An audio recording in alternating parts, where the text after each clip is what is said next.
2016년부터 2023년까지 중소기업 일자리는 253만 개가 총 다 합치면 253만 개가 만들어졌는데 대기업 일자리는 그거의 10분의 1 정도인 29만 개만 늘어났습니다. 그래서 사람들은 이런 일자리, 대기업 일자리를 좋아하지만 실제로 대부분 시장에서 그 일자리가 잘 만들어지지는 않고 있다라는 것을 말씀을 드리겠고요. 그다음에 이제 그 우리나라가 국제 비교를 해보면, 그러니까 OECD 비교 이제 OECD 데이터인데 한국 이제 중간쯤에 보시면은 여기 일본하고 이제 한국이 붙어 있는 걸 보실 수가 있는데, 2017년하고 2022년 보면 2017년에는 우리나라에서의 한시적 근로자의 비중이 높은 편이긴 하지만 그렇다고 해서 뭐 넘버원 정도까지는 아니었습니다. 상당히 우리나라보다 더 높은 그 짙은 색깔의 저 막대기를 보시면 우리나라보다 상당히 더 높은 나라들도 상당히 여러 나라들이 있었는데 2022년에 오게 되면 우리나라는 그 OECD에서 보면은 그 기간제 근로자의 비중이 2위로 이렇게 높은 그런 나라가 되겠습니다. 그래서 우리나라는 전체적으로 사람들이 선호하는 일자리가 대기업 혹은 뭐 대규모 사업체의 일자리에서 정규직 일자리가 잘 만들어지지도 않고 비중이 높지 않고 그리고 국제적으로 봤을 때도 상당히 그것이 낮은 편이어서 이중구조 문제가 이제 일단 그 일자리의 그 비대칭적인 그런 그 존재 이게 있고요. 두 번째는 이제 격차가 크다는 거죠. 이거는 뭐 잘 아시는 내용이겠습니다만은 사업체 규모와 고용 형태에 따라서 여기 저 위에 표는 그 중위임금 그냥 단순하게 중위임금을 그냥 중위 시간당 임금을 비교한 겁니다. 2024년 8월 경활 조사라고. 밑에 거는 단순한 리그레이션으로 이제 평균 시간당 임금을 비교한 건데 여기서는 성별, 나이, 학력, 업종, 직종을 통제를 해가지고 비교를 한 것입니다. 그래서 이거는 이제 정규직 300인 이상 사업체 정규직을 100으로 보면 미디안으로 보게 되면은 이제 300인 미만 사업체 비정규직이 한 40%, 절반 정도 중위임금이 절반 정도밖에 되지 않는데 약간 뭐 특성을 통제를 하게 되면 이게 기본적으로 여기서의 차이 중에 뭐 상당 부분은 또 이제 특성이 있으니까 특성 차이를 놓고 보면 그 차이를 이제 감소하긴 하지만 그렇다고 해도 여전히 예를 들어서 100과 64 그래서 상당한 지금 차이가 여전히 존재를 하고 있습니다. 그리고 이제 뭐 왜 이렇게 차이가 나냐 물론 그게 단순하게 무슨 구조적인 문제뿐만이 아니라 근로자의 생산성이라든가 사업체의 시장 지배력도 많이 다르고 그다음에 이제 노조의 유무라든가 이런 협상관계 차이, 뭐 원하청 관계 이런 것들이 복합적으로 작용하는 것은 맞는데 지금 우리나라에서 볼 수 있는 부분은 이제 상당히 격차가 이제 상당히 크다라는 부분이고 그리고 이제 여기서는 보이지는 않습니다만은 사회 보장 상태라든가 비임금의 어떤 뭐 예를 들어서 유급 휴가라든가 이런 것들도 상당한 차이가 있습니다. 그거는 잘 알겠네요. 이제 마지막으로 이제 이 우리나라의 이제 그 대표성 문제인데, 그러니까 규모별과 고용 형태별로 이제 노조 가입 상태가 매우 차이가 많이 납니다. 그래서 2024년도 8월 부가조사 요거는 이제 그 개인별로 그 노조 상태, 노조 가입 상태를 물어본 건데, 예를 들어서 300인 이상 정규직 근로자 같은 경우에는 그 노조 가입률이 한 39% 정도 됩니다.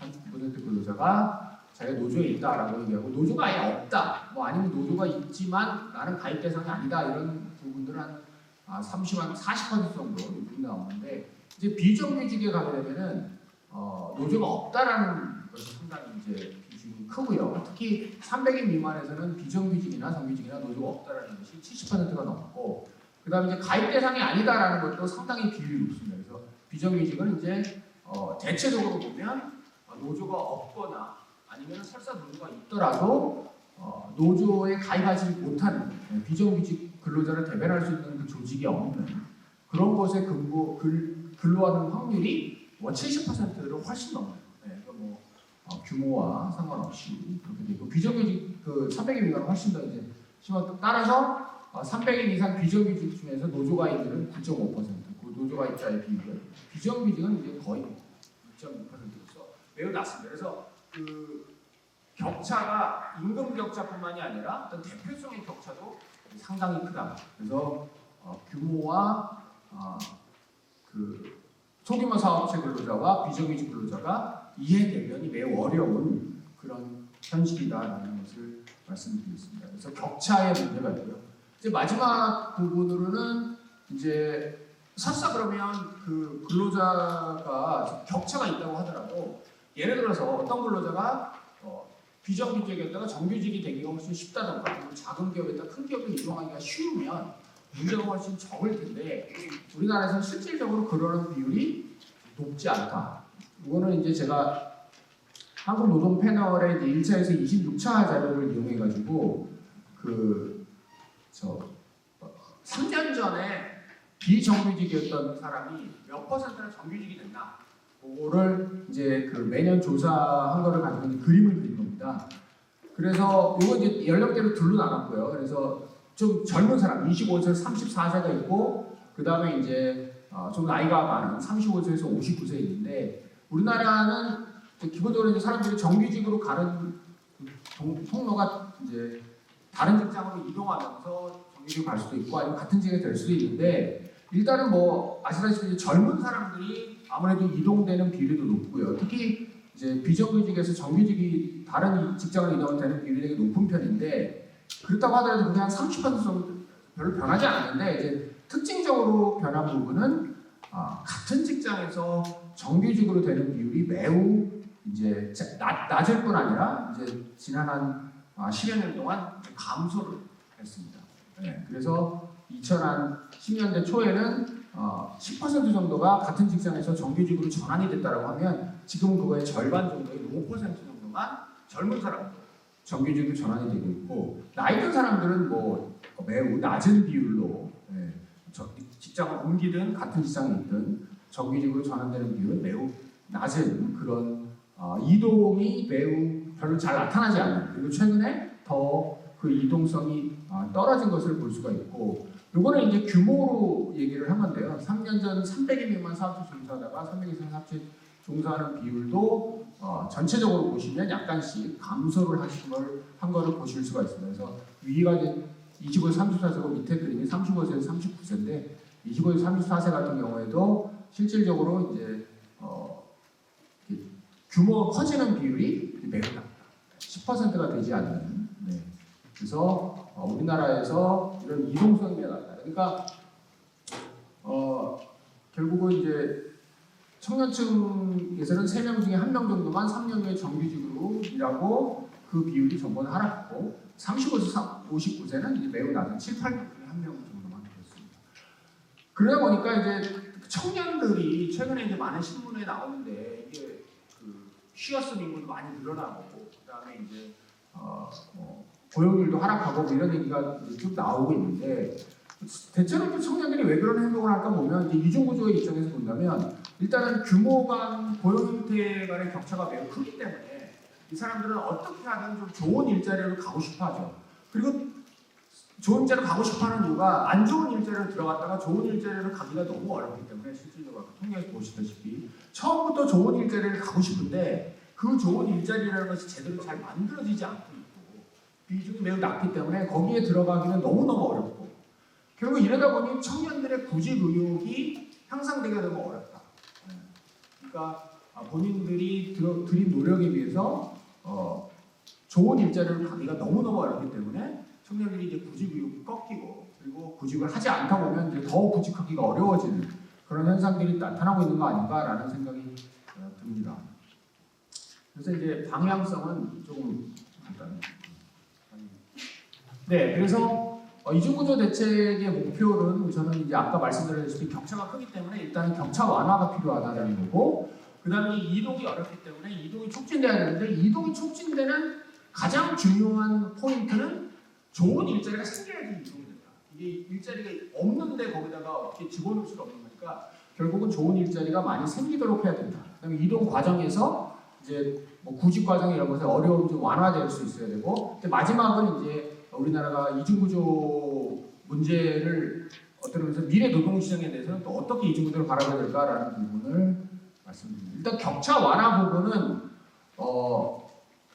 하나는 이제 임금 격차 부분인데 저는 이제 임금 정보의 공개 이 부분을 좀 말씀을 드리겠습니다. 제가 그걸 길게 얘기할 시간은 별로 없는데 이게 임금 정보라는 게 아까 직무급 얘기도 많이 나왔어요. 사실 우리나라 임금 정보가 이게 그 제대로 지금 확립이 잘 안 돼 있어가지고 직무급이나 이런 것도 되게 어려운데 이 임금 정보를 공개할 수 있는 시스템이 이제 우리나라에 필요하다라는 부분을 말씀을 드리겠고요.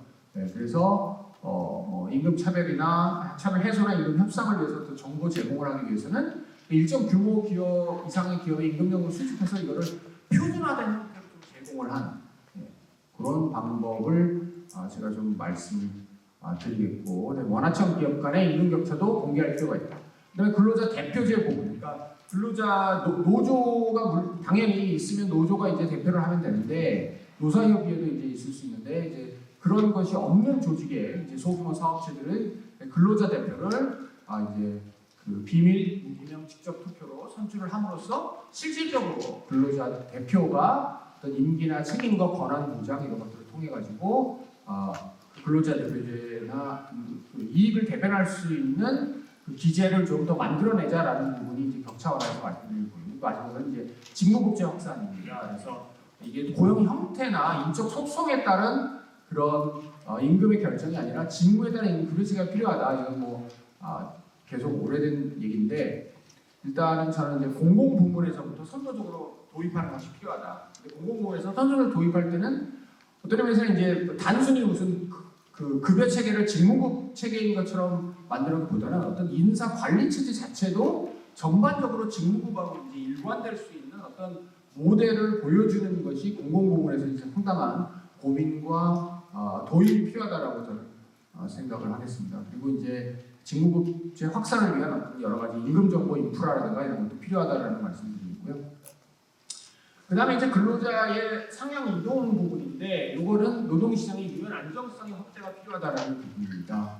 네, 먼저 그 근로자를 기본적으로 이제 그 뽑아가지고 제대로 이제 근데 이제 근로자 우리나라의 특히 대기업에서 가장 어려워하는 부분이 근로자를 뽑게 되면 내보내기가 너무 어렵다. 네, 그렇기 때문에 상당히 이제 아주 선별적으로만 근로자를 뽑고 그런 현상이 일어나서 되게 좋은 일자리 구조를 잘 안 만들어지는데 이런 부분들이 앞으로 좀 진짜 개선을 해야 된다라는 부분이 들고요. 그래서 두 가지 정도로 말씀드리는데 하나는 이제 저성과자 해고 이것을 좀 더 명문화해가지고 좀 클리어하게 어떤 규정에 따라서 할 수 있는지를 좀 그 법적이나 혹은 뭐 가이드라인이나 이런 것들이 좀 제대로 돼서 저성과자들이 설사 어떤 근로자를 뽑더라도 이 사람이 성과가 나쁘면 그 사람들을 내보낼 수 있는 그럼으로써 미리 좀 그 선별 과정에서 과도한 힘을 쏟지 않도록 하는 것이 필요하다는 생각이 들고요. 두 번째는 이제 계약이 저는 이제 상당히 유연한 계약이 필요하다. 그래서 미국식과 같은 at-will labor contract가 필요하다는 거죠. 그래서 노동시장의 어떤 계약 종료 시에 이제 금전적 보상을 하게 된다면 근로자와의 고용 관계를 서로 간의 합의에 따라서 언제든지 종료할 수 있는 애들 근로 계약을 도입을 하고 그것들의 효력을 인정할 수 있도록 이제 우리나라 노동법 체계를 바꿔보자라는 말씀을 드리겠습니다. 이 부분은 이제 애들 컨트롤을 하게 되면 이제 정년을 두지 못하도록 규정을 하고 특히 차별에 의해서는 계약 종료를 하지 못하도록 이런 여러 가지 규정이 필요하긴 하죠.